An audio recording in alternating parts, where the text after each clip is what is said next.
됩니다. 함께하면 됩니다. 백운기의 정원TV 함께하면 곧 100만 됩니다. 이야 사랑합니다. 여러분 끝까지 함께 갑시다. 함께하면 됩니다.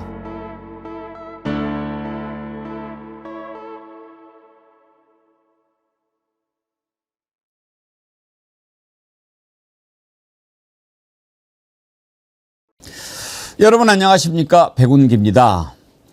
장동혁 대표가 사람이 돼서 나타난 걸까요?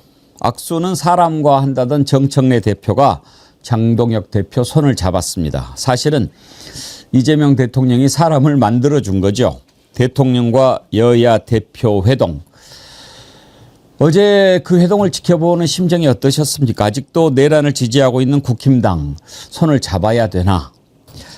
그래도 어쨌든 대한민국 정치를 잠시나마 웃게 만든 것만으로도 이재명 대통령은 참 큰 일을 해냈다 하는 생각이 듭니다.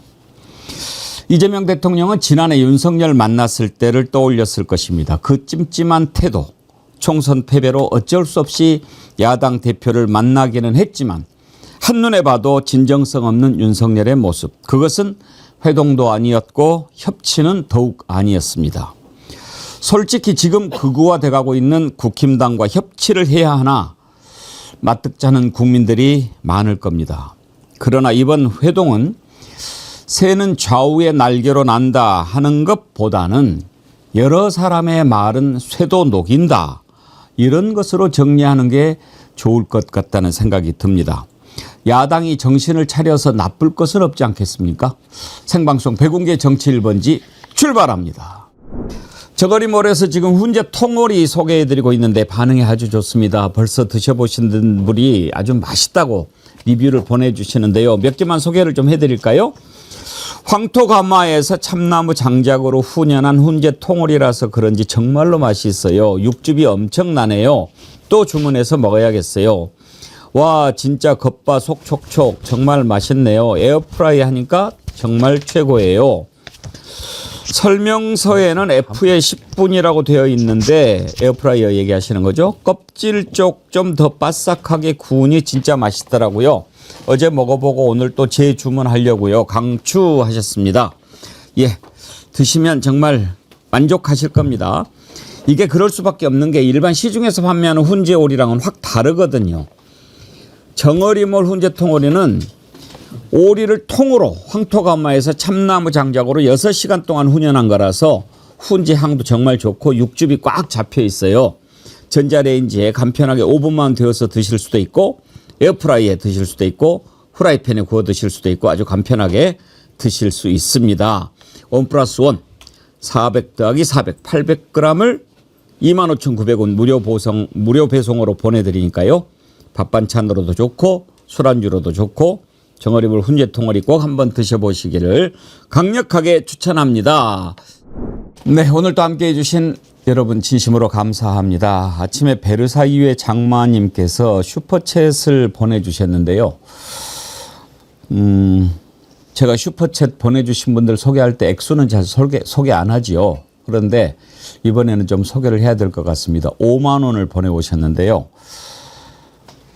엊그제 병문안 오셨던 어르신께서 만난 거 사 먹으라고 주신 5만 원 정어리에 붙입니다. 어르신의 귀한 노동이 담긴 돈이라 어느 슈퍼챗보다 더 소중할 것 같습니다. 이러면서 보내주셨는데 제가 내용을 조금 소개를 해드리면 베르사 이후의 장마님께서 최근에 병원에 입원을 하셨습니다. 그런데 어떤 분이 찾아오셨어요. 그분이 어떤 분이냐. 종이박스를 수거하시는 할아버지죠. 이분이 베르사유의 장마님이 주유소를 운영하시는데 이 할아버지가 오실 때 잘 가져갈 수 있도록 그런 것을 이렇게 주유소 한 캔에 모아두고 오실 때마다 믹스커피를 한 잔씩 타 드렸는데 며칠 안 보이니까 물어보셨대요. 어디 가셨냐? 그랬더니 사실은 이만저만해서 입원을 했다 그러니까 찾아오셔가지고 젊은 사람이 왜 아프노? 어디가 얼마나 아픈 기고? 언제 태어나는 기고? 다시 일어날 수 있겠나? 이렇게 계속 물어보시면서 봉투 하나를 내밀면서 맛있는 거 사 먹으소 그러셨다는 거예요. 봉투를 이렇게 열어봤더니 1,000원짜리, 5,000원짜리, 10,000원짜리가 섞여서 5만 원. 이거를 주고 가신 거예요. 그 할아버지가. 이걸 보고 참 마음이 뭉클했는데 또 그 귀한 5만 원을 또 우리 정어리 TV에 보내주셨습니다. 저희는 또 이것을 어떻게 써야 할지 고민해 보겠습니다. 감사합니다. 예. 자, 오늘 함께 하실 세 분 패널 소개하죠. 안진걸 민생경제연구소장님 어서 오십시오. 안녕하십니까. 저런 사연 들으면 정말 눈물이 핑 돌죠? 예, 맞습니다. 저희들이 더 열심히 하겠다는 생각도 들고, 저도 조금 더 정어리 TV나 우리 사회에 기여했다는 생각 들고, 지난주 금요일 날 그 인천 남동구 이웅기 국회의원 동네 한 바퀴라는 행사를 하더라고요. 매주 금요일마다 오후 4시부터 밤 11시까지 그 7시간을 도는 거예요. 그래서 동네 주민들 일일이 다 찾아뵙는 건데, 그때 한 식당에서 만난 사장님이 가족 4분이 오셨는데, 백운기 정어리 TV 매일 한루도 빠짐없이 보고 있어요 하면서 이은기 의원님보다 더 저를 반겨주셔가지고 제가 민망했었는데, 그런데 얼마나 반갑고 고맙던지요. 전국 곳곳에 우리 정어리원들께서 암약하고 계시는구나. 예, 그때 반겨주신 우리 가족, 4인 가족 가장 아버님, 선생님 정말 고맙습니다. 예. 그 마음 잊지 않겠습니다. 예. 우리 안진걸 소장님도 참 어려운 곳 많이 살피고 많이 돕고 이렇게 하시는데, 예. 계속 초심을 잃지 않고. 예, 더 노력하겠습니다. 예. 그리고 또 이번 주에는 그 정어리 TV에 그 정어리 TV가 만난 사람. 정리궁, 정어리가 예, 궁금해. 예, 정어리가 예. 궁금해. 제가 3화로 나갔거든요, 여러분. 예. 정구승 변호사님이나 저 전혜연 평론가님보다는 못하지만 나름 열심히 찍었습니다. 우리 전혜연 평론가님하고 안진걸 2화 3화 많이 좀 봐주십시오. 너무나 바쁜 분이라 얼마나 바쁜지 한번 찾아봤습니다. 네, 감사합니다. 전혜연 민주연구원 부장님 반갑습니다. 어서 안녕하세요. 오십시오. 네. 양태정 변호사님 오랜만입니다. 네, 안녕하세요. 예, 반갑습니다. 오랜만에 나오셨습니다. 먼저 오늘 첫 번째 이슈로 어제 있었던 이재명 대통령과 여야 대표 회동 한번 돌아보려고 합니다. 사실 보면서 여러 가지 생각 들지 않으셨습니까? 오늘 한번 여러분들과 그 의미를 한번 짚어볼 텐데요. 먼저 어제 회동 장면 한번 보고 가시죠.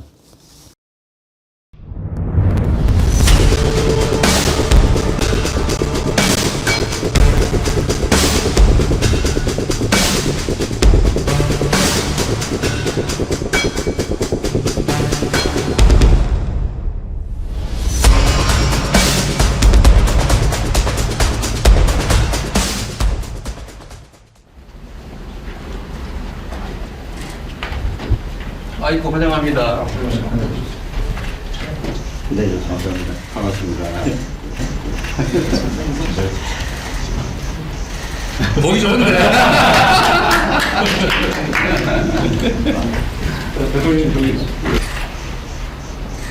손도 잡고 한번 치는 어때요? 선생님 그 손을 이렇게 한번 좀 가운데로 이렇게 뭉쳐주시면 안 그렇게 됩니까? 하면 또안 되겠어. 그래도 또 이렇게 잡게 해주시는 건 다르죠. 그럼요. 네, 환영합니다. 네, 고맙습니다. 웃는 얼굴에 침 못 뱉는다 그런 말이 있지요. 어찌 됐든 웃었어요. 참 요즘에 웃는 모습 보기가 얼마나 어렵습니까? 여야 관계에서.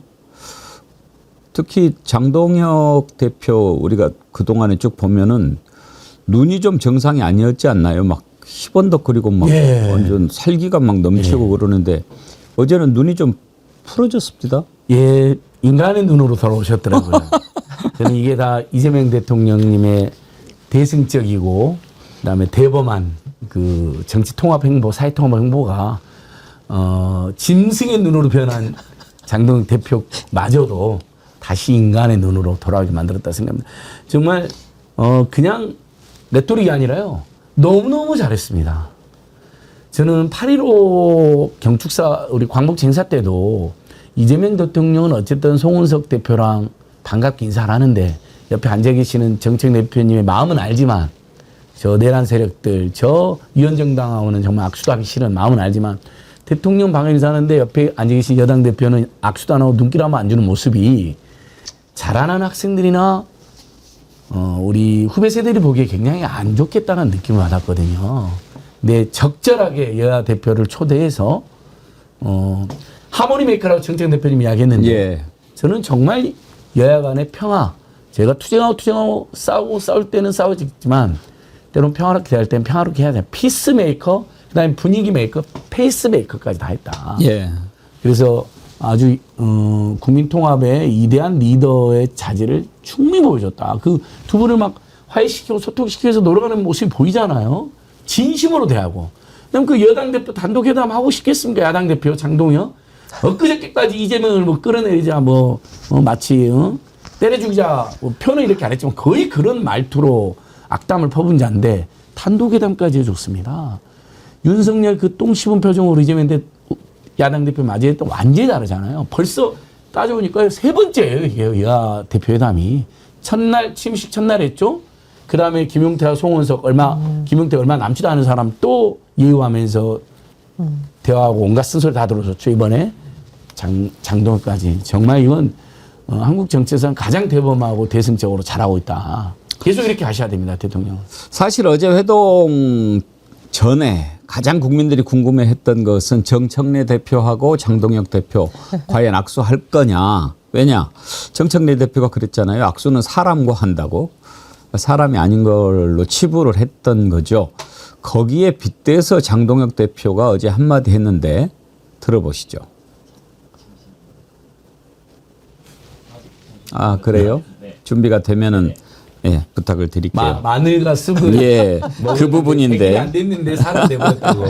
이재명 대통령이 사람 만들어준 거죠. 100일 전에. 근데 사실은 그 부분은 제가 괜찮게 평가를 했어요. 그렇게 얘기를 하면서 풀어가는 것은 괜찮아 보였어요. 그러니까 약간 이제 우리가 정치가 약간 유머를 통해서 상대방과 이렇게 풀어가는 경우가 있습니다. 근데 어쨌든 장동혁 대표가 마늘하고 쑥 얘기를 했는데 어쨌든 이렇게 악수에 응해 주셔서 감사합니다라고 했으니까요. 최악의 분위기는 풀어간 거라고 싫어보고 이재명 대통령 후보 시절에 대통령의 의미가 뭐냐.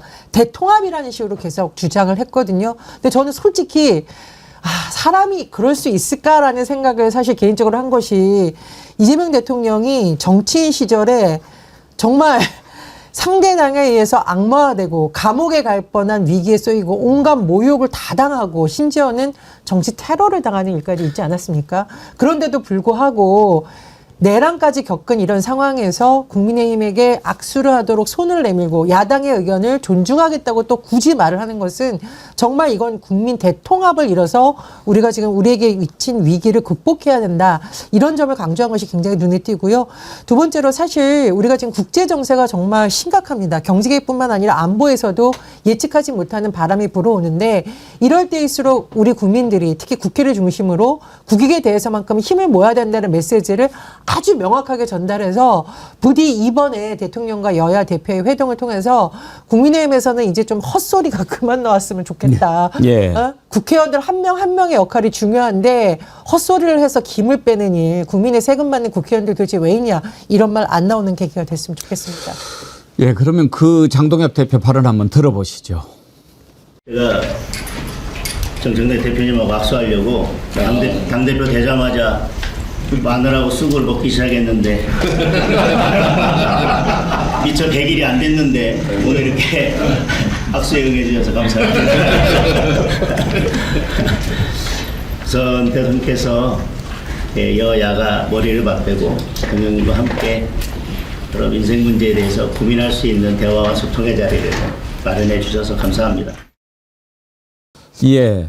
악수를 하고 싶었나 봐요, 양태정 변호사님. 그렇죠. 뭐 사실 굉장히 오랜만에 보는 제 여야 대표와 제 대통령과의 이런 이제 회동 자체는 되게 반가운 일이라고 할 수 있습니다. 뭐 앞서 말씀해 주셨던 것처럼 윤석열 정부 때는 전혀 생각할 수 없는 그림, 저희 소통이라고는 뭐 거의 대화 자체가 단절된 상태였는데 사실 저런 그림은 뭐 국민 누구나 이제 바라는 그림이었다 생각을 하고요. 사실 장동혁 대표 같은 경우에는 이제 당대표 경선 때 너무나 극우적인 말과 이제 극우 세력과 손을 잡는 모습으로 해서 우리 민주 진보의 시민들은 물론이고 심지어 국민의힘 지지자분 중에서 좀 그래도 정상적이고 좀 합리적인 보수 생각을 가지신 분들도 너무나 우려가 있어요. 예. 완전 구구 정당으로 가서 거의 뭐 파시즘 정당이 되는 게 아니라는 우려가 있었지만 그나마 이제서야 뭐 진짜 정상으로 좀 돌아오는 것 같아서 다행이다 생각을 했고요. 이런 자리를 만들어준 뭐 대통령의 행보는 뭐 100점 만점에 200점을 줘도 부족하지 않다고 생각을 하고, 저는 또 한편으로 또 정청래 대표께도 되게 칭찬을 드리고 싶은 게 어쨌든 이제 여당 대표로서 내란 정당인 이제 국민의힘에게 강하게 그런 처벌과 반성이 필요하다는 메시지를 주었지만 또 대통령이 마련한 자리에서는 또 저는 통화의 메시지와 대화의 창을 한편 열어놨다는 점에서는 저는 정청래 대표도 훌륭한 대처였다 이렇게 생각하고 있습니다. 저는요, 어떤 부분을 가장 유심히 보았냐면요, 어제 회동이 끝나고 여야 대변인이 국회에 와서 회동 결과를 브리핑을 했습니다. 그런데 거기에서 국힘당의 박성훈 대변인이 브리핑을 하는데 그 브리핑 할 때 표현이 저는 아주 의미 있게 들렸습니다. 그거 한번 보실까요? 첫째, 오늘 여야 대표는 가칭 민생경제협의체를 구성하기로 합의했습니다. 이 민생협의체 구성은 장동혁 대표가 제안하였고 정청래 대표와 이재명 대통령께서 적극 확답 수용함으로써 성사됐습니다. 이재명 대통령은 여당이 더 많이 가졌으니 야당이 아니라 여당이 더 많이 양보하면 좋겠다. 국정의 성공이 되는 게 아니겠느냐라고 말씀하셨습니다. 둘째, 이재명 대통령은 화합과 상생의 정치를 위하여 소통의 시간을 가지겠다고 말씀하셨습니다. 민생정책 제안에 대해 이재명 대통령은 관련 부처와 협의하여 긍정적으로 검토하겠다고 말씀하셨습니다. 이 부분에 대해서 구체적으로 대통령께서 확답을 주지는 않으셨습니다. 우리 정부에도 레드팀이 필요하다라는 그런 취지의 말씀은 있었습니다. 여러분 눈치채셨어요? 사실 저게 정상이기 때문에 그냥 넘어가실 수도 있는데 저는 야당 대변인이 이재명 대통령께서 말씀하셨습니다라는 표현 처음 들었거든요. 전혜연 원장님 그렇지 않아요? 그러니까 이게 그 국민의힘이 그동안 너무 천박한 정치로 나락으로 계속 빠져들다가 이번에 좀 대통령과 여야 대표 간의 회동을 통해서 조금이라도 정신을 차리고 지금이라도 우리가 이렇게 하지 않으면 국민으로부터 영원히 버림받겠다라는 위기의식을 느끼고 있으면서 조금씩 돌아오고 있는데 국민의힘의 자력으로 돌아온다기보다는 대통령이 먼저 손을 내밀었고 또 여당 대표도 같이 응하는 이런 것에 의해서 약간 어떤 원심력처럼 작용한 게 아닌가 그런 생각이 듭니다. 근데 사실 우리 정치가 윤석열 정부 때 너무 천박한 수준으로 빠져들었잖아요. 윤석열은 국회에 잘 나타나지도 않고 툭하면 국회를 향해서 반국가 세력 운운하면서 국가와 어떤 이런 것에 있어서 통합하는 모습을 보이는 것이 아니라 증오와 혐오의 정치, 천박한 정치인들이 날뛰는, 극우 세력이 날뛰는 그런 정치를 만들어 왔습니다. 이재명 대통령이 여당에도 긍정적 영향을 미치지만 이 궤도로 이탈해서 지금 나락으로 빠져드는 야당에도 긍정적 영향을 미쳤다는 것을 굉장히 높이 평가합니다. 저는 김대중 대통령님이 정말 위대한 대통령이라 말하는 이유가 상대방에게도 손을 내밀고 본인이 정치 보복의 희생자였음에도 불구하고 국민 통합을 위해 애쓰셨던 그 마음을 제가 굉장히 존경하는데요. 정말 너무 오랜만에 이재명 대통령이 그런 모습을 보여줌으로써 극우 세력으로 빨려 들어갈 것 같던 국민의힘도 좀 정신을 차리지 않을까. 네. 제발 좀 이렇게 기대를 해봅니다. 저는 어제 그 국힘의 달라진 모습을 보고 어떤 사자성어가 생각났냐면요. 중구 삭금이라는 게 있어요. 중구, 그러니까 무리중이죠. 여러 사람의 입은 쇠도 녹인다. 그러니까 한 마음이 돼가지고 계속 이렇게 이야기를 하면 중구 삭금, 쇠도 녹인다 말이죠. 예. 저렇게 강팍한 국민의힘의 대변인 입에서 이재명 대통령께서 말씀하셨습니다라는 표현이 나오게 만든 것. 뭐 협치다 뭐다. 사실 지금 협치의 대상으로 인정할 수 있는가. 내란을 아직도 지지하고 있는, 옹호하고 있는 저 정당에 대해서. 그러나 저렇게 달라질 수 있구나 하는 걸 보면서 참 놀라웠어요. 예. 아까 이제 장동혁 대표의 눈이 인간의 눈으로 돌아왔고 저 박 대변인의 말이 인간의 말로 돌아온 것이죠. 사실 돌이켜보면 윤석열 대통령 당선됐을 때 정말 도저히 인정할 수 없고 납득할 수 없는 자였지만 저 같은 평범한 본부도 방송에 나가서 저도 한동안은 윤석열 대통령께서라고 존칭을 썼으면 되냐. 어쨌든 국민의 선택을 받았기 때문에 우리가 그리고 윤석열을 비판하지만 대선 불복이 아니라는 점을 명확히 밝히고 24만 표로 이긴 것도 이긴 거기 때문에 우리가 당분간 존칭을 써야 된다고 생각해서 윤석열 대통령께서 저같이 거친 길거리에서 맨날 집회하는 사람도 그랬거든요. 방송에 나가면. 근데 저자들은 한 번도 이재명 사실 대표 시절에도 인간의 목숨을 걸고 단식을 하는데 그 조롱한 자들 아닙니까? 뭘 몰래 먹었다는 둥 뭐 그걸로 지들끼리 킥킥거리고 아휴 정말 인간도 아닌 것들인데 이대한 지도자가 나타나서 정말 국민 통합을 실천하고 저는 장동혁 대표나 그 대변인이나 맞이할 때 박준태 비서였잖아. 대통령이 예를 들면 가식적으로 대하고 형식적으로 면담 진행했으면 저렇게 안 나올 겁니다. 근데 진짜 원하는 거예요. 정말 한국이 더 품격 깊은 통합의 나라로 나가야 된다. 정말 야당이 이렇게 재란수로 가서는 안 된다는 것을 낮은 자세로 깍듯이 모셔버리니까 저자들이 저는 거 가서 그 하루라도 감동받았다고 봅니다. 아, 이렇게까지 깍듯하게 예의 바르게 또 진심으로 진정으로 우리를 대하다니. 그러면서 당분간은 상당히 이런 통합 분위기가 갈 것 같다. 그리고 당연히 우리 정책 대표님도 잘하셨습니다. 굉장히 이제 평소에는 굉장히 사이다 또 강직한 모습을 보여줬는데 대화할 때는 또 이렇게 과감하게 대화해야 됩니다. 그래서 이런 분위기를 봤으면 좋겠어요. 싸울 땐 싸우더라도 일면 공통공약이라든지 이재명 대통령이 제안한 거 그다음에 야당이 제안했는데 받아들일 수 있는 거 있잖아요. 이번에 그것도 나왔잖아요. 대주주 주식 양도세 대주주 기준 50으로 다시 상향하자. 하향 안 하고 그 대통령이 긍정적 검토를 했잖아요. 그런 건 예를 들면 여당 지지자들이나 진보 중도 지지자들도 찬성하는 사람이 많으니까 그런 건 과감히 받아버리면 됩니다. 그러면 일부 협치가 복원이 되는 것이죠. 김종희님, 워낙 엉망이었던지라 당연한 존댓말에 감동을 다하게 되네요. 보스형님 TV님, 쭉 유지해야 할 건데 그러셨어요. 제가 이거 하나 말씀을 될까요? 우리가 보통 사이다 정치인, 국밥 정치인 이런 걸 대비되는 개념으로 써요. 사이다 정치인은 뭔가 아주 시원하게 날카롭게 상대방을 공격하고 뭔가 확 해결하고 이런 거 사이다 정치인. 국밥 정치인은 약간 조금 더 온화하더라도 민생을 챙기고 국민의 먹고 사는 문제 이게 늘 사실 대리적 개념으로 정치권에서 많이 사용됐거든요.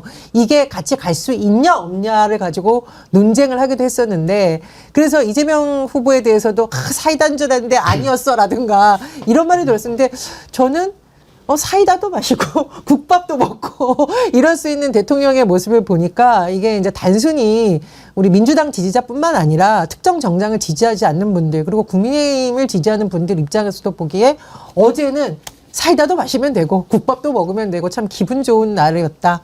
소통의 정치가 다시 복원됐다. 이렇게 생각합니다. 아까 안진걸 소장님이 맨 처음에는 윤석열 대통령 이렇게 깍듯하게 불러줬다고 그랬는데 저하고 오랫동안 방송을 같이 이렇게 하셨던 우리 청자님들은 아마 눈치채셨을 거예요. 저도 맨 처음에는 윤석열 대통령이라고 불렀어요. 근데 하는 짓이 대통령 같지가 않았을 때 차마 윤석열 대통령이라고 불러지지가 않더라고요. 그래서 연구를 해서 생각해낸 게 대통령 윤석열 이렇게 이제 바꿔서 부르니까 좀 나아졌어요. 네. 그랬다가 정말 대통령 같지 않으니까 그다음부터 윤석열이라고 그냥 불렀죠. 그때부터 좀 속이 편해지긴 합니다.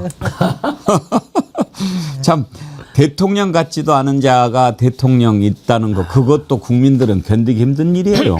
정말 그렇습니다. 그 2년 6개월 정도 됐나요? 그 윤석열 정부가 많이 괴로웠죠. 진짜 수많은 국민들이 괴로웠을 거고 그래도 어떤 조기에 이렇게 종식된 거는 그나마 다행이라고 생각을 하고요.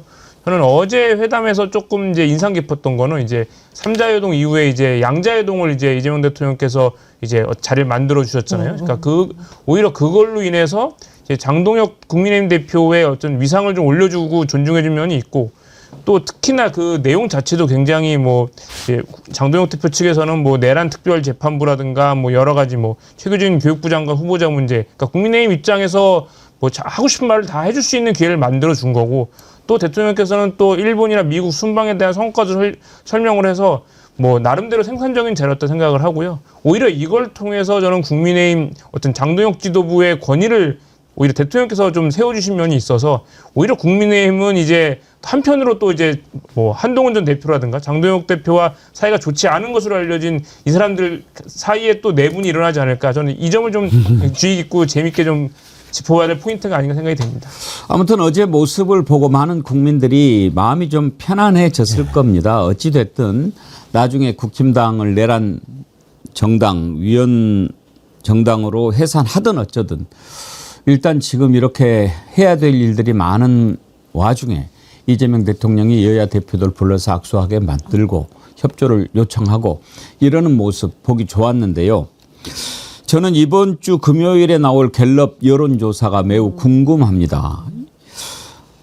어제 회동을 했으니까 아직 그 결과가 반영되기 전일 텐데 어제 여론조사 꽃이 조사한 내용을 보면 이재명 대통령 잘하고 있다가 69.5%가 나왔습니다. 아마 이 회동 이후에 또 미국에 갇혀 있는 우리 근로자들 풀려나고 그러면 더 올라가지 않을까 싶은데요. 좀 놀라웠던 게 이재명 대통령 잘하고 있다. 여기에 40대 응답을 봤더니 90%에 육박했어요. 89.7인가? 와. 그 40대가 90%라고 하는 것은 우리나라 여론조사에서 지지율이 90% 나온 경우는 처음 아닌가요? 제가 보기에도 거의 뭐 최초가 아닐까 싶은데 40대에서 89.2% 긍정평가를 받았다고 하는데요. 40대가 누굽니까? 먹고 사는 문제에 있어서 가장 고민이 많은 세대 아닐까요? 사실 40대면은 보통 결혼을 하신 분들도 많고 그러면 자녀 양육 문제도 있고 또 어르신들은 이제 몸이 편찮으셔가지고 돈 들어갈 때 많고 직장 내에서는 좋게 말하면 허리지만 나쁘게 말하면 승진을 어떻게 더 이상 어떻게 해야 되나 우리 후배들은 어떻게 해야 되나 가장 먹고 사는 문제에 민감한 세대라고 봅니다. 그런 세대에서 대통령의 지지율이 이렇게 높게 나왔다는 것은 최근에 대통령이 강릉 가서 정말 그 물로 고통받는 서민들의 마음을 헤아리려고 들고 또 최근에 들어서 보면은 여러 가지 임금체불 문제라든가 직장에서 발생할 수 있는 문제 이렇게 서민 경제 민생 꼼꼼하게 차리는 거 보면서 40대가 이렇게 압도적으로 밀어줬다 생각이 들고요.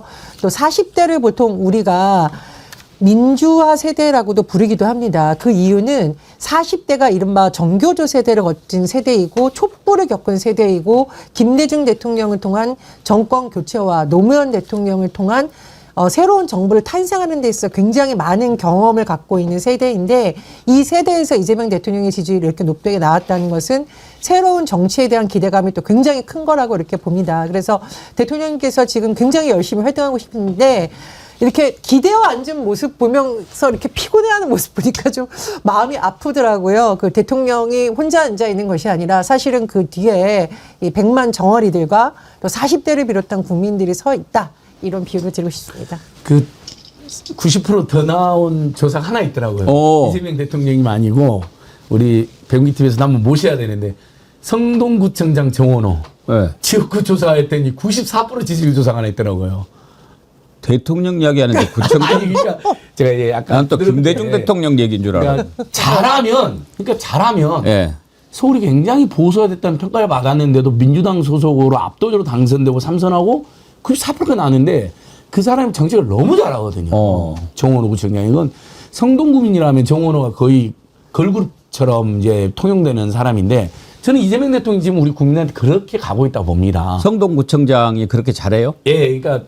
본인의 번호를 공개해가지고 모든 민원을 직접 받고 답을 다 해주고 뭐 예를 들면 뭐 그 시민들이 앉아 있을 만한 곳에는 항상 뭐 쉼터 같은 게 다 있고 뭐 필수 노동하시는 분들에게는 지자체 조례로 수당을 조금 더 주고 지역을 위해서 애쓰시는 분 뭐 지금 사심 없이 칭찬하는 거죠? 그럼요. 저는 제발 우리 민주당 지자체인가 민주당 정치인들이 그 사람 좀 배우라는 거예요. 90% 94% 나오면요 다음 지방선거 민주당이 압승할 수 있습니다. 그 정책을 좀 더 배우면. 다음 총선 대선도 이대로 가면 그런 정책도 많이 펼치면 우리가 압승한다는 거예요. 저는 제가 그래서 배우라는 취지로 이야기한 건데. 성동구청장 이름이 뭐라고요? 정온오. 오자예요? 예, 오자. 언제 한번 꼭 예. 정거리 TV 한번 초대해 보십시오. 그러면 친가가 나올 거라 생각하는데요. 저는 예. 그 이야기를 들은 게 이재명 대통령께서 50%를 못 넘었잖아요. 안타깝게. 근데 지금 지지율은 계속 약간 왔다 갔다 하지만 더 올라갈 수 있는 요인이 많다고 생각하는 거예요. 왜냐하면 앞으로 이재명 대통령의 진가가 더 드러날 거다. 알겠습니다. 이번에 그 여야 회동은 정말 정말 입이 마르도록 칭찬하고 싶습니다. 아무튼 갑자기 이야기하니까 댓글 반응을 좀 소개해드리고 전혜원 원장님도 그 정은호 구청장 얘기하려고 그래요? 아니요, 딴 이야기. 여론조사 꽃의 긍정평가는 69.5%입니다. 예. 69.5. 네. 40대에서 90% 가까이. 네. 제가 69.5라고 그랬는데. 말은 하셨어요. 아니 50%로 얘기를 하셔가지고. 그랬어요? 아니 당선되실 때. 랜덤님 앉은 걸 정원호 겁나 띄우네 뭐 있나? 전혀 없습니다. 아무 관계가 아닙니다. 그리고 올리아님 맞아요. 직접 전화 받으신다고. 아는 분은 아실 텐데 하여튼 우리가 훌륭하게 일 잘하는 분 김리리님 정말 엄청 잘하십니다. 정말입니다. 우리가 주목할 만한 분들은 좀 주목할 만한 필요가 있어요. 네. 왜냐하면 제가 언젠가 한번 얘기했는데 이재명 대통령이 성남시장 할 때 맞습니다. 제가 그 제 선배 한 분한테 전화를 받았다니까요. 성남시장에 이재명이라고 있는데 좀 주목을 해봐라. 그러니까 얼마나 옛날입니까? 그래서 왜요? 그랬더니 보통이 아니다. 일을 하는데 이제 그분은 아주 기업체 상당히 그 중요한 일을 하셨던 분인데 나 이렇게 일 잘하는 시장 처음 봤다. 그때 그러시는 거예요. 그래서 그때 처음으로 이제 이재명이라고 하는 이름을 듣게 됐죠. 그러면서 이제 경기지사 뭐 이렇게 하는 걸 봤는데 그때 그분이 야 이재명이라고 성남시장 있는데 주목해봐라. 보통 내기 아니다. 그러시더라고요. 대단한 성견지명이고 예. 주목도 했네요. 예. 자, 여론조사 꽃에서 나온 거 조금 더 보죠. 정당 지지도는 더불어민주당이 55.6, 국민의힘이 25.3이 나왔고요. 또 이제 윤석열 구인 어떻게 생각해야 되느냐. 그래도 65.4, 32.0. 특별재판부와 관련해서는요. 매우 찬성한다가 38, 찬성하는 편이다가 23.3 해서 61.3, 반대는 34.4 이렇게 나왔어요. 3대 특검법 개정안도 찬성이 66.3, 반대가 29.0. 지금 전체적으로 이재명 대통령이 추진하고 있는 그리고 그 민주당 지지자들, 민주당에서 추진하고 있는 일들에 대해서 이런 의견이 많이 있습니다. 전체적으로 걱정하는 소리도 있는데 특별재판부 얘기 나온 김에 잠깐 그 내용 좀 살펴볼까요? 특별재판부를 설치해야 된다라고 하니까 갑자기 지기현이가 태세를 바꿔가지고 무슨 뭐 올해 안에 심리를 끝낸다, 뭐 병합해서 한다 이런 얘기하고 중계도 MBC가 신청한 중계는 허락하지 않으면서 특검법에 뭐 특검하고 피고인 쪽에서 신청하게 돼 있으니까 그렇게 하면은 검토해 보겠다 이렇게 이야기를 합니다만은 문제는 이 특별재판부가 위헌 소지가 있냐 없냐 하는 거거든요. 근데 민주당 의원도 이 부분을 걱정을 하는 의원이 있어요. 박승희 의원이 판사 출신인데 그 걱정을 하더라고요. 혹시 녹취가 준비됐습니까? 네, 한번 들어봅시다. 우리가 내란 재판을 해서 이런 사람들을 처벌을 정확히 하는 것도 중요하지만 정당한 절차를 거쳐서 해야지 이게 나중에 두고두고 시비가 될 수가 있습니다. 재판부 구성 자체가 무효다든지 위헌이 나버리면 그 책임을 누가 질 겁니까?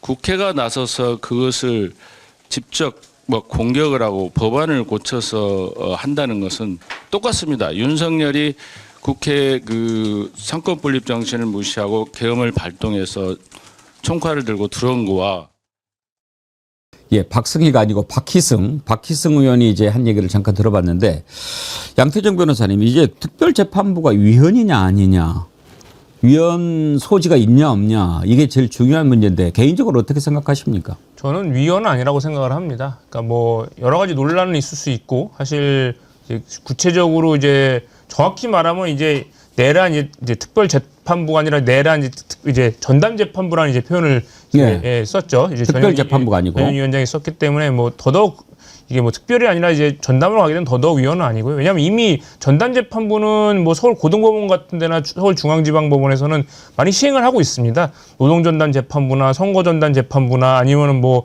관련 주식 관련 사건을 맡는 전담 재판부들은 이미 설치가 되어서 운영되고 있고요. 뭐 특허법원 같은 것도 그거의 하나의 전담 법원 중에 하나의 예일 거고 과거에도 이거에 관한 예는 있었거든요. 뭐 이제 이승만 정부 때부터 해서 그런 이제 특별재판부 내지는 전담재판부가 이미 설치가 되었었기 때문에 위헌이라는 것은 말이 되지 않고 특히나 이게 무슨 국회에서 뭐 특별히 뭐 법관들을 뽑아가지고 보내는 그런 형식이 아니라 기존에 이제 대법원장이 임명했던 법관들이 그런 법관들로 이루어져서 법원에다가 그런 구성 같은 거를 어느 정도 위임을 하고 기존 판사들이 맡게 한다고 하면은 위헌 여지는 저는 사실상 거의 제거가 된다 이렇게 보기 때문에 이거는 뭐 박희승 의원의 지적도 뭐 그러니까 우려하는 거는 충분히 합니다. 만약에 위헌 여지가 있어서 이제 헌법재판소에서 만약에 위헌이 나오게 되면 그 전에 있었던 뭐 처벌이라든가 이런 문제들이 다 문제를 삼고 또 윤석열 김건희 측에서 이 수사부터 모든 내란 혐의도 아니라고 이제 부인해버릴 수 있는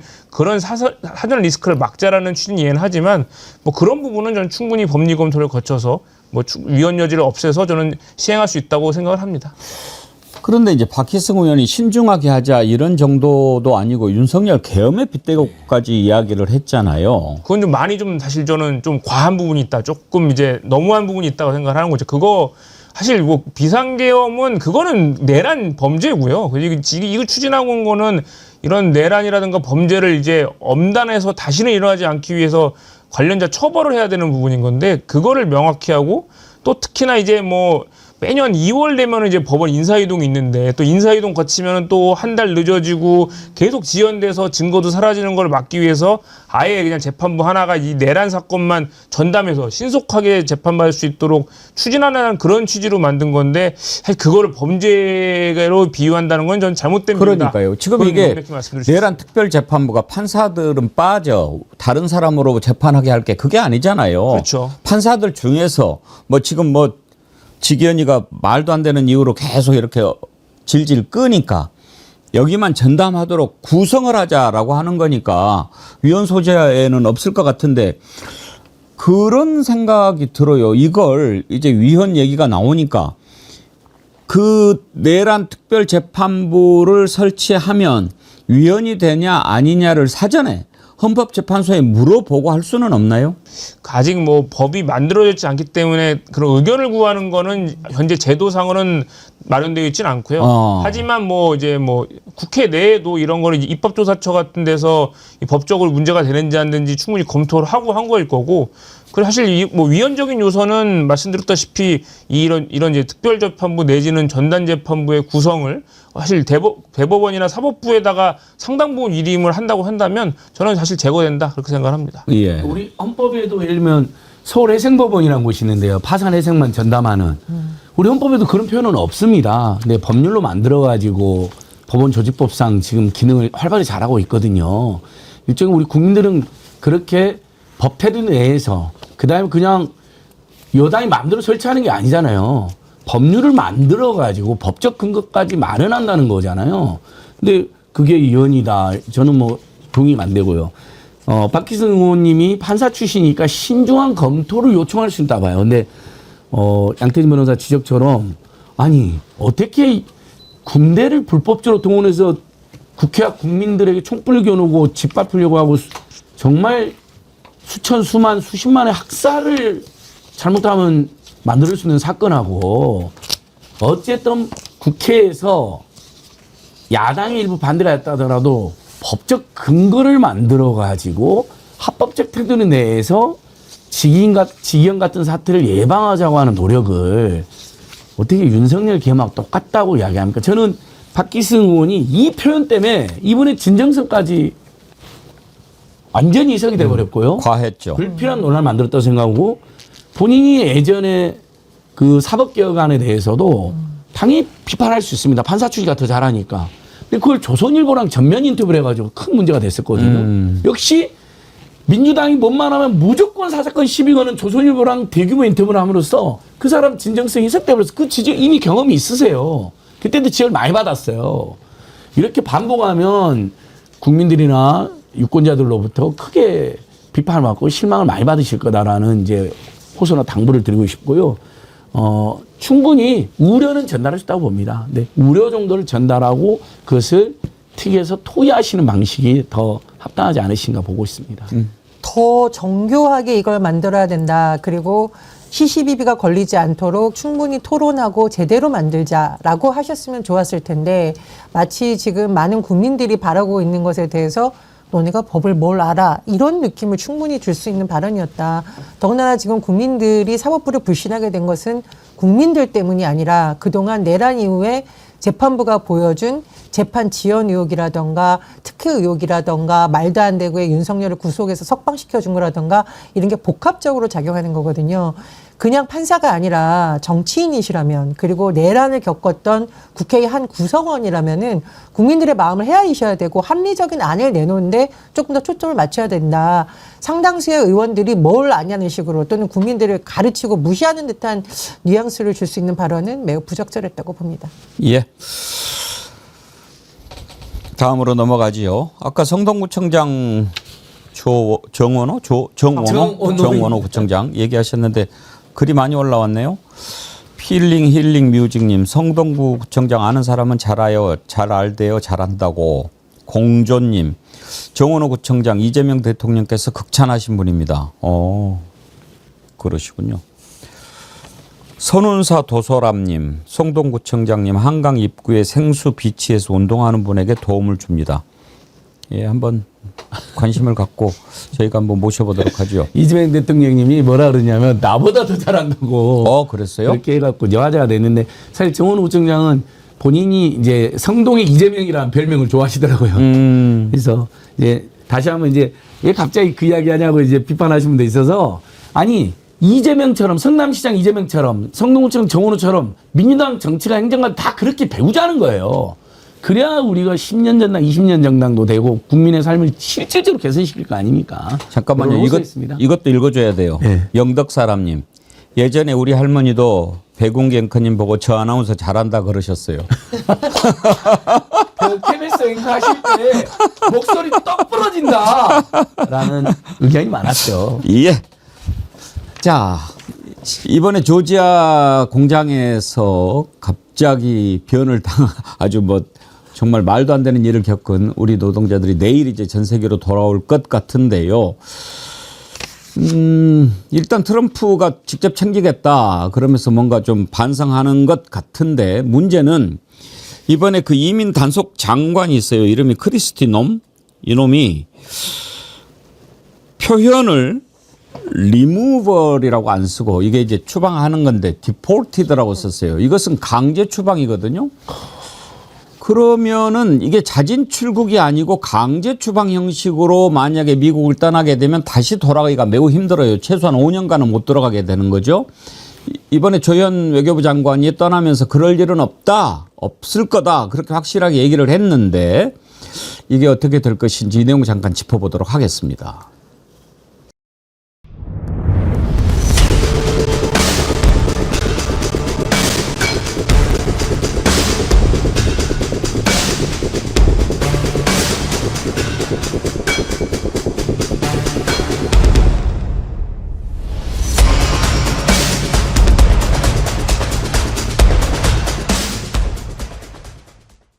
When they're building batteries, if you don't have people in this country right now that know about batteries, maybe we should help them along and let some people come in and train our people to do, complex things, whether it's battery manufacturing or computer manufacturing or building ships. So we're going to look at that whole situation. We have a lot of industries that we don't have anymore, and we're going to have to train people. And the way you train people is bring people in that know what they're doing and let them stay for a little while and help. So I'm going to look at that. It's a very interesting situation that took place in Georgia. But we do have to work something out where we bring in experts so that our people can be trained so that they can do it themselves. Does that make sense? Right? Is it straining the relationship with Korea at all? No, we have a great relationship with South Korea. Really good relationship. You know, we just made a trade deal. But I'm going to... 저는 저 트럼프 얘기를 들으면서 그런 생각이 들더라고요. 그걸 아는 놈이 그래? 에? 정말 저 대통령인가 장사친가 제가 막 구분이 잘 안 되고요. 저 얘기 중에서 제가 거슬리는 표현이 인터레스팅이었어요. 흥미롭다고? 지금 우리 국민들 마음은 얼마나 처참하고 참담한데 그렇게 자존심을 짓밟아 놓고 동맹국가를 흥미롭게 지켜보고 있다고? 와, 그건 아니죠. 그런데 양태정 변호사님, 이 미국 이민 단속 정책을 국토안보부가 총괄하는데 여기 장관이 크리스티 노민가 하는 장관이에요. 근데 추방한다, 디포티드 그랬어요. 이게 강제로 추방한다 이런 표현 아닌가요? 그렇죠. 이게 자진 출국과 이제 대비되는 개념인데요. 사실 자진 출국도 문제가 있는 게 자진 출국은 뭐 짧으면 3년 그리고 길면 한 10년 정도까지 미국으로 입국하는 게 이제 거부가 됩니다. 그래서 단순 미국 본토뿐만 아니라 뭐 우리가 그 사람들이 많이 가는 이제 뭐 하와이나 괌 같은 미국령의 입국 자체도 거부가 되기 때문에 사실상 굉장히 불이익이 될 수 있는데 심지어 이게 강제 출국 형태가 추방 형태가 되면 그게 뭐 10년이 넘고 심지어 이제 영구 입국 금지까지 될 수 있는 정도의 일종의 범죄로 보고 있는 거거든요. 사실 그렇기 때문에 지금 뭐 조현 외교부 장관이 이제 미국에 가서 지금 협의를 하고 있지만 이거는 이제 뭐 추방은 물론이거니와 이제 자진 출국 형태로도 이거를 그런 불이익이 없도록 그러니까 다시 미국에 입국을 하고 이제 이스타를 이제 취득하는 데 있어서도 전혀 제한이 없는 그런 기록 자체를 이제 말소하는 형태로 꼭 협의가 이루어져야 이 우리나라 이제 이 근로자분들이나 이 기술자가 다시 미국에 들어가서 뭐 공장을 건설한다거나 미국 현지에서 이제 취업하거나 트럼프 대통령이 얘기한 것처럼 뭐 미국 근로자들을 교육할 수 있는 환경이 되려면 이 조치는 이 불이익은 즉시 말소가 돼야 됩니다. 조선업이 우리나라가 굉장히 숙련 노동자들이 많은 것으로 알려져 있습니다. 최근에 트럼프 대통령도 관심을 가지고 있는 마가인 마스가 쉽이죠.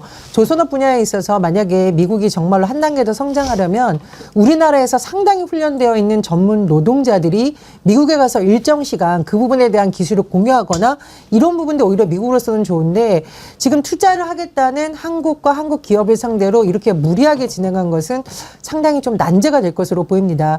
그나마 다행인 것은 뭐 강훈식 비서실장도 이 문제를 위해서 직접 뛰어다니고 있고 또 전세기를 뛰어서 되도록 자진 출국 형식으로 일단 아틀란타로 가서 거기서 또 문제를 파는 방식을 지금 정부가 추진하고 있다고 알려졌는데요. 이번 일이 오히려 이 전문가들에 대한 취업 비자 문제라든가 이런 걸 푸는 계기가 되어야 되지 어렵게 다시 만들어 가고 있는 한미 간의 신뢰 금을 내는 그런 행사는 되지 않았으면 좋겠다는 생각이 들고 일단 정부에서 최대한 불이익이 없는 쪽으로 한다라고 하니까 결과를 좀 지켜봐야겠습니다. 그렇죠. 이번에 비자 문제는 확실히 매듭을 지어야죠.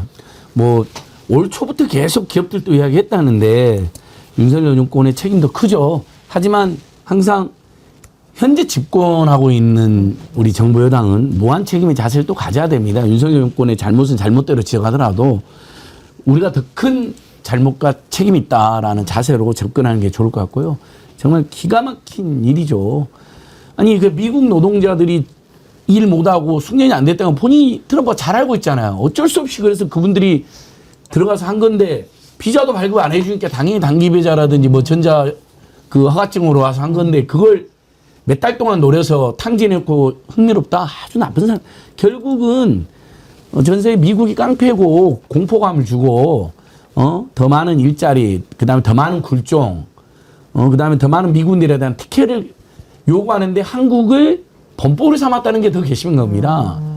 외교가에서는 다른 나라의 투자 공장도 많은데 한국이 특히 만만하니까 저자세니까 더 한국을 노려서 쳐들어간 거 아니냐라는 지적도 나오더라고요. 정말 그러지 않기를 바라는데 그래서 저는 이재명 정부가 유감 정도가 아니라 강력히 항의할 건 해야 됩니다. 이게 무슨 짓이냐라고 항의해야 됩니다.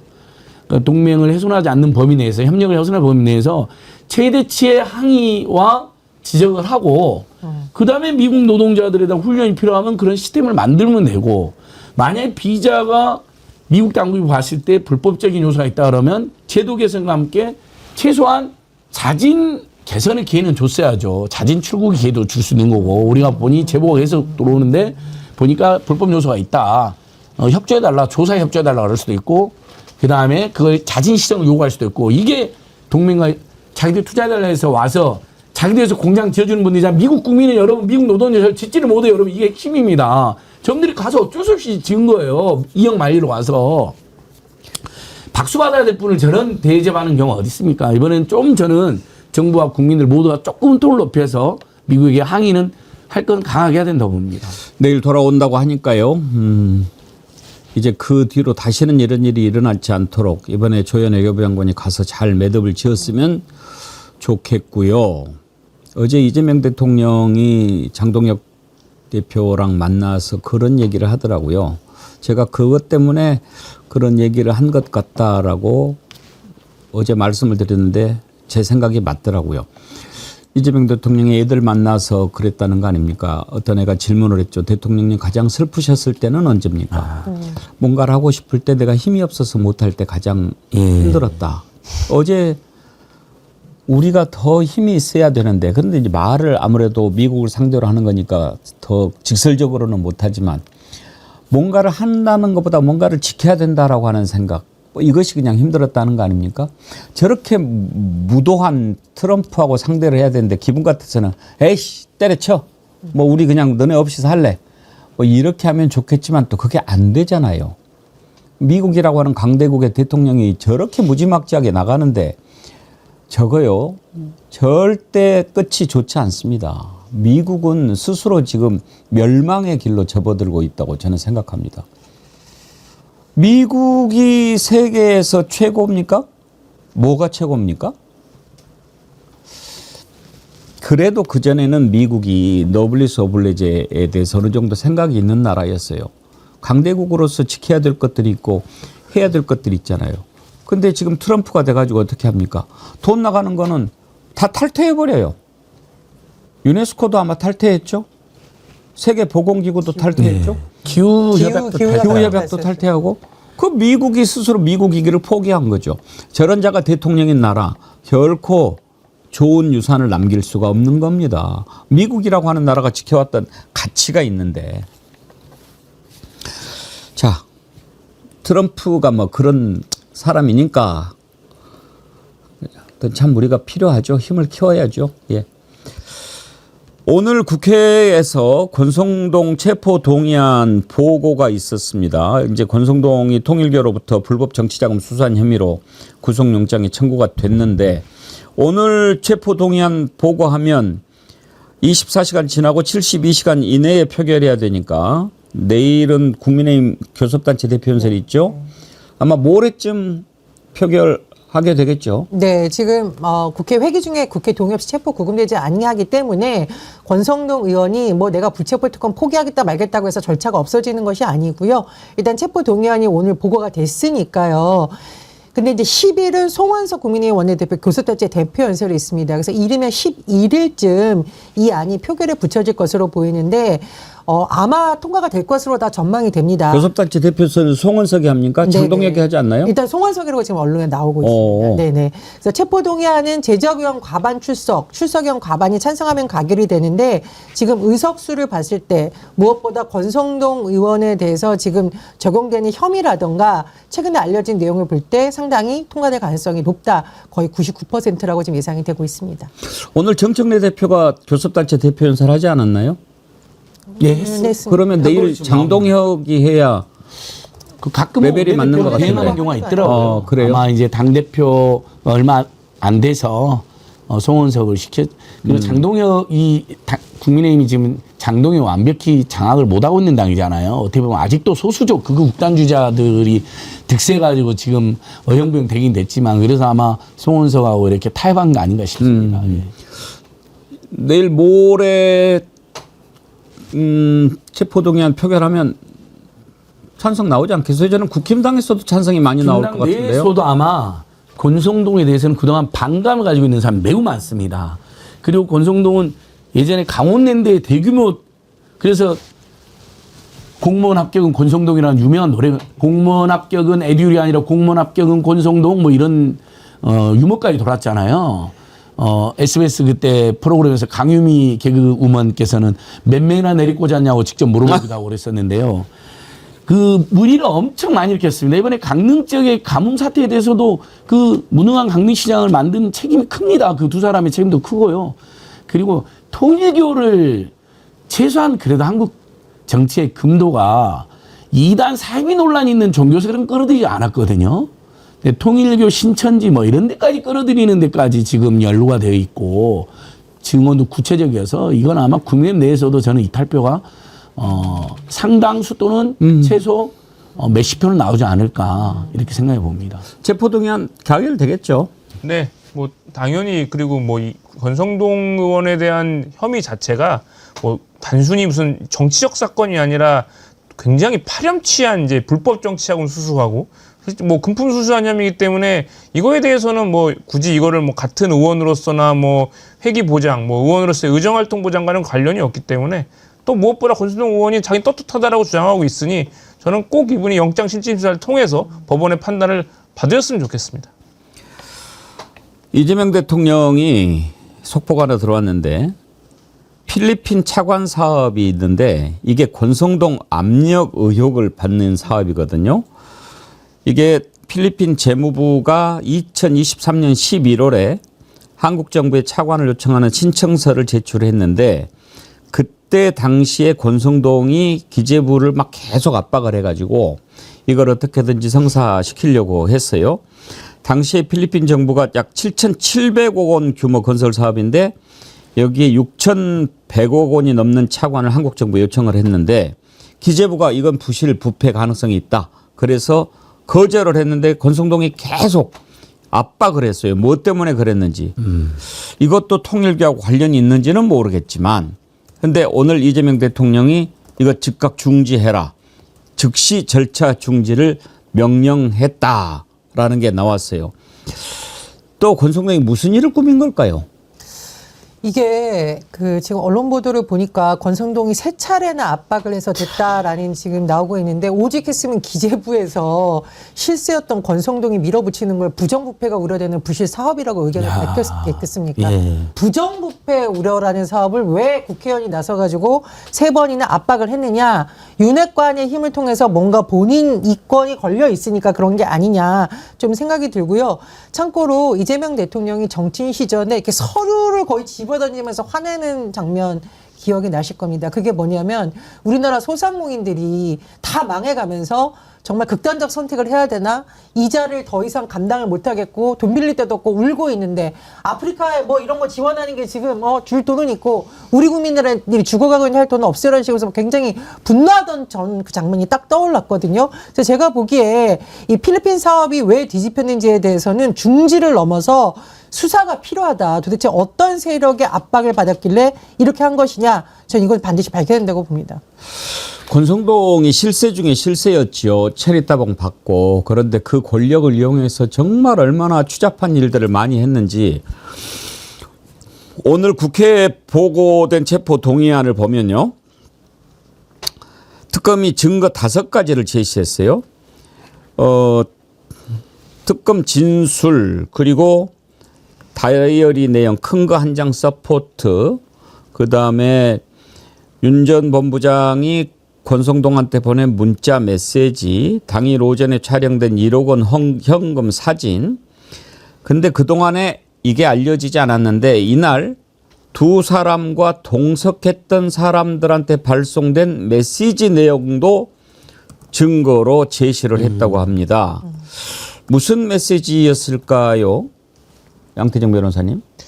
그러니까 이제 결국 이제 통일교로부터 이제 받은 이제 내역에 대해서는 그러니까 실질적으로 지금 뭐 주고받는 장면 같은 게 이제 촬영된 뭐 CCTV 영상이나 있으면 그건 뭐 직접적 증거니까 뭐 더할 나위 없겠습니다만 그런 게 아니라고 하더라도 메시지라든가 뭐 주고받은 충분히 그 권성동에게 금품을 줬다는 걸 확인할 수 있는 메시지나 뭐 그 메모 기록이라든가 실제 그리고 그 돈을 마련하기 위해서 뭐 마련한 그 금품 이제 출처라든가 이런 것들, 그리고 통일교가 실제로 구체적인 청탁을 했다는 의혹이 많이 제기되고 있지 않겠습니까? 또 권성동 의원이 그걸 또 실제로 이행할 수 있을 정도의 권력이 있는 자였기 때문에 이런 것들 종합해 볼 때 저는 그 실제 범죄 혐의가 사실로 드러나서 처벌까지 이어질 가능성이 높다고 생각합니다.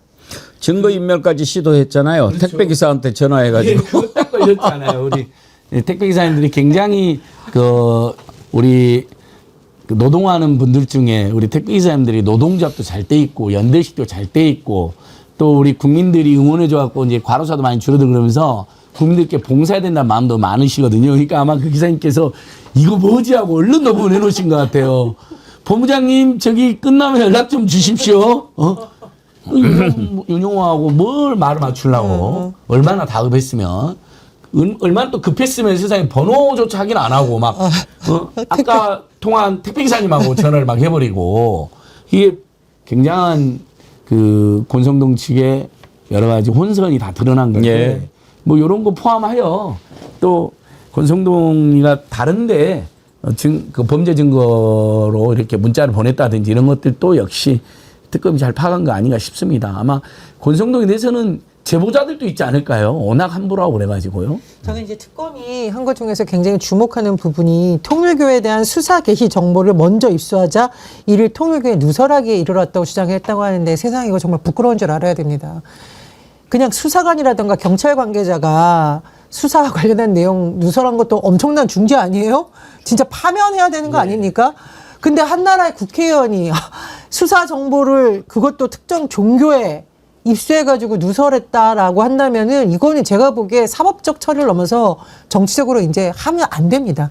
출마를 아예 금지시켜야 됩니다. 사실 이런 거는 사실 경찰과 유흥업소 간의 약간 비리, 이런 사회면 기사에서 볼 수 있는 저급한 저질적인 범죄인데 전 이거를 세상에 지금 야당 중진 의원의 이런 혐의에서 보게 될 줄은 상상을 못했습니다.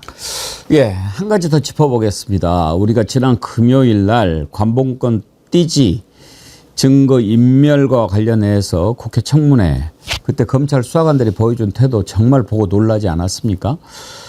이제 거기에 나와서 모든 것을 한번 뒤집어 써보려고 했던 자들이 어떤 벌을 받게 될지 참 궁금한데 거기에 나온 수사관 가운데 한 명은 남편이 검사라고 그러더라고요. 네, 맞습니다. 예. 그 수사관 중에 한 명 이제 남편이 검사라는 건데 사실 그 수사관들 이제 연차가 낮은 수사관들이거든요. 그렇기 때문에 근데 저는 굉장히 국민의 대표인 국회의원들, 국회 앞에서 저렇게 오만한 태도를 취할 수 있을까라는 거에 놀랐는데 사실 그 믿는 뒷배가 있어서 그런 게 아닌가라는 생각이 듭니다. 그리고 사실 거기에 나왔을 때 어떻게 답변해라, 뭐 그런 어떻게 진술해라, 실제 메모도 공개됐잖아요. 예. 그런 거 자체가 이미 저는 검찰 상층부와 어떻게 답변하고 어떻게 이제 거짓말을 할지에 대해서 이미 논의를 하고 나왔다 이 생각이 되고요. 뭐 이 부분에 대해서는 뭐 이재명 대통령께서도 이제 엄정한 수사를 이제 말씀하신 만큼 뭐 김건희 특검법을 이제 개정해서 지금 개정안이 발의되려고 하고 있으니까 그 김건희 특검에서 수사를 하든 아니면 뭐 별도의 상설 특검 같은 걸 이용해서 수사를 하든 저는 검찰이 아닌 특검에서 수사를 해야 한다고 생각을 합니다. 그러니까 자기들이 짜고 나온 거는 뻔해요. 지시 받았냐? 지시 안 받았다. 근데 왜 그렇게 했냐? 그건 기억이 안 난다. 이렇게 하자는 거예요. 말이 됩니까? 그러면서 막 준비한 게 검찰 압수물 사무 규칙이라고 막 있어요. 뭐 이렇게 이야기하면 잘 모를까 봐. 그런데 법사위에 있는 국회의원들 판사 검사 출신들이 많잖아요. 그거 그 제대로 막 반박하고 이러는 모습이 있었어요. 그거 한번 보십시오. 남경민 수사관 그런 얘기를 하든 안 하든 그대로 보관하는 게 맞죠? 아닙니다. 그러면 아니면 어떻게 하죠? 원형 보존 지시가 있다고 해서 현금을 세지 않고 그대로 보존하는 방송에 것은 나가요? 검찰 압수물 사무규칙 4조와 11조를 위반하는 일입니다. 그러면 이 사건 반박하신 분들이 검찰 압수물 사무규칙 4조를 나와요? 계속 말씀하시는 것 같더라고요. 그래서 찾아봤습니다. 아까 말씀대로라면은 검찰 여기 압수물 사무규칙 4조에 개수를 해야 되는 것처럼 적혀 있는 걸로 말씀을 여러 번 하셨어요. 그런 내용 없습니다. 맞아요. 이게 이제 환가대금 수리할 때 별도 규정이 단서에 있는데 이건 환가대금이 아니거든요. 규정이 없습니다. 근데 지금 그 그렇게 사무규칙 얘기하고 우리 그렇게 넘어가잖아요. 내가 보내준 거 띄울 수 있나요? 법의 국이라는 게 실무에서 이렇게 이루어집니다. 자, 이제 검찰 압수물 사무규칙이라는 게 있는데 이걸 가지고 나오니까 김필성 변호사가 반박을 하는 거거든요. 설명을 좀 해주시죠. 무슨 내용인지.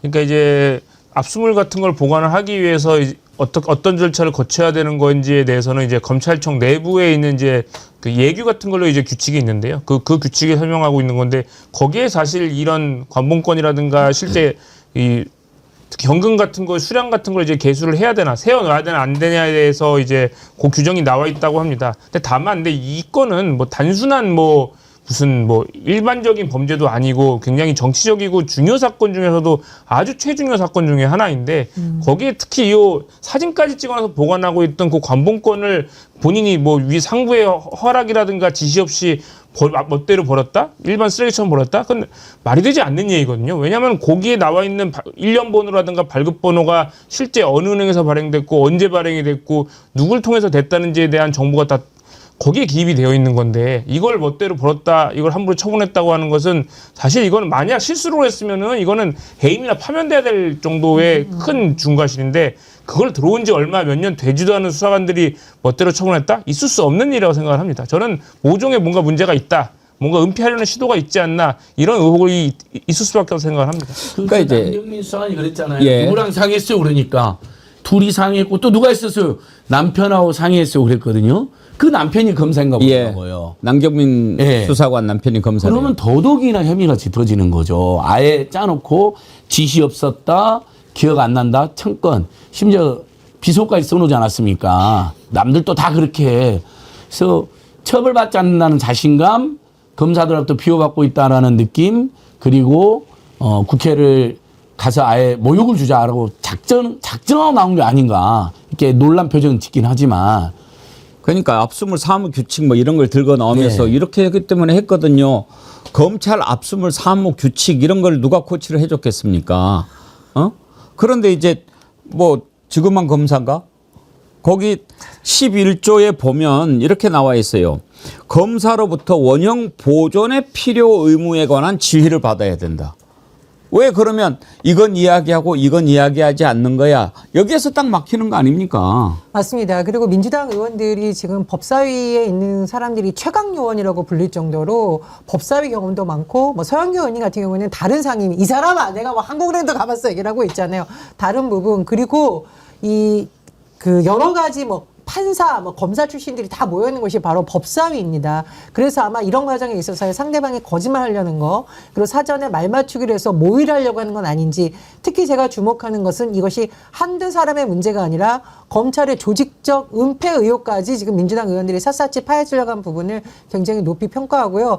근데 저는 비읍시옷은 저건 진짜 영화에서나 나올 듯한 장면이라서 보고 진짜 깜짝 놀랐어요. 이게 지금 대한민국 검찰에 있는 수사관들이 국회의원들을 무시해? 그것도 이게 청문회라는 걸 알면 전 국민에게 공개되는 자리인데 저런 걸 써라고 하면서 정말 깜짝 놀랐는데 어쨌든 법사위에 소속된 의원들, 법률가 출신 의원들의 활약도 되게 훌륭했지만 여러 가지 측면에서 다각적으로 분석한 의원들도 굉장히 실력이 돋보이는 자리였다고 평가합니다. 그 수사관이 김정민, 남경민 이렇게 두 수사관인데 저는 김정민 수사관 보면서 좀 불쾌했어요. 왜냐하면 뒤집어 쓰는 사람은 대체로 우리가 이렇게 봤을 때 짠하다. 참 저 어린 게 무슨 죄가 있다고 저렇게 뒤집어 쓰려고 하나 이런 마음을 갖게 하잖아요. 그런데 얘는 그게 아니더라고요. 완전히 한 통속이 돼가지고 막 이렇게 막 머릿속으로 막 굴리는 거 이런 거 보지 않으셨어요? 왜 그렇게 하는가? 저 애가 벌써부터 검찰의 못된 것에 벌써 스며들어 버린 거 아닌가 그런 생각이 들더라고요. 검사만 동일체가 아니라 그 수사관까지도 아주 혼연일체가 되어 있는 것 같더라고요. 어리석은 거죠. 여기에 속해가지고 어리석은 거예요. 그렇게 하면 지가 산다고 생각하는 거죠. 답변도 했다가 멍한 표정도 졌다가 순진한 척도 했다가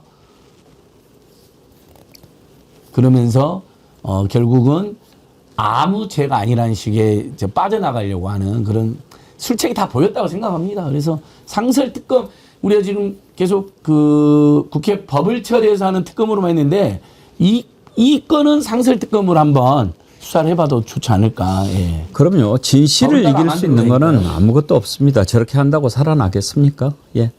오늘 1부는 여기까지 하죠. 오늘 2부에서는 주블리의 손자병법 여러분 기대하시죠. 김병주 최고위원 모시고 궁금한 것 많이 여쭤보도록 하겠습니다. 1부 함께해 주신 전혜연 민주연구원 본장님, 안진걸 민생경연구소장님, 양태정 변호사님 수고하셨습니다. 감사합니다. 감사합니다. 감사합니다.